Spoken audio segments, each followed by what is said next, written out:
Hi friends, இன்னைக்கு உங்களுக்கு ராகி அவல் தாளிச்சு செய்ய போறேன் பாருங்க. ஒரு 2 மேசக்கரண்டி அளவுல நல்லெண்ணெய் கொஞ்சம் விட்டுருக்கிறேன்.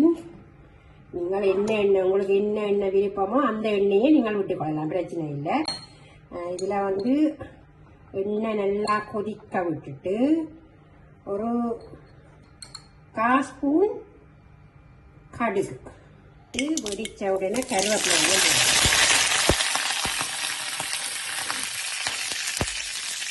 கருவேப்பிலை போட்டுட்டு இதில் சின்ன வெங்காயம் செக்க மிளகாய் மூண்டு சின்ன வெங்காயம் கொடுத்து வச்சுருக்கேன். போட்டு தாளிக்க வரும். ஒரு 1/2 ஸ்பூன் சின்ன சீரகம்,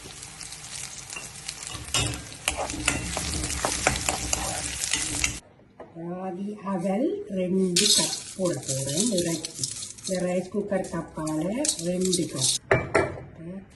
கப் போட்டாச்சு. ஒருக்கா கழுவகம் இப்படி வடிகட்டி எடுத்து வச்சிடணும். வடிகட்டி எடுத்து ஒரு 2 மினிட்ஸ் வச்சுட்டு நீங்கள் ட்ராப் ஊற்றி செய்யலாம். இந்த கழுவி வடிகட்டின ராகி அவலை இப்படி போடணும். புறக்கண அவலன்னு சொல்லுவீங்கன்னா, ராகி அவலன்னு சொல்லுவீங்கன்னா உடம்புக்கு நல்ல சத்தானது, எல்லாரையே சாப்பிடலாம். நீங்கள் செஞ்சு பாருங்க, இன்னும் எப்படி இருக்குன்னு சொல்லி பார்த்துட்டு சொல்லுங்க. நல்ல டேஸ்டாக இருக்கும். ஒரு விதமான இதுவும் இல்லை, நல்ல ஒரு சத்தான ஒரு சாப்பாடு தான் இருக்கு. கொஞ்சம் இருக்கு, ஒரு 1/2 ஸ்பூன் உப்பு குறைச்சி போடுறதால எல்லாம் தானே. அப்போ உப்பை கொஞ்சம் குறைச்சி போட்டிங்கன்னா ஓகே. உங்களுக்கு தெரியும் தானே குறைக்கணை, அதிலிருந்து வந்ததான் இந்த அரிசியில் எடுத்த அவெல்லாம் இது. Okay, finished.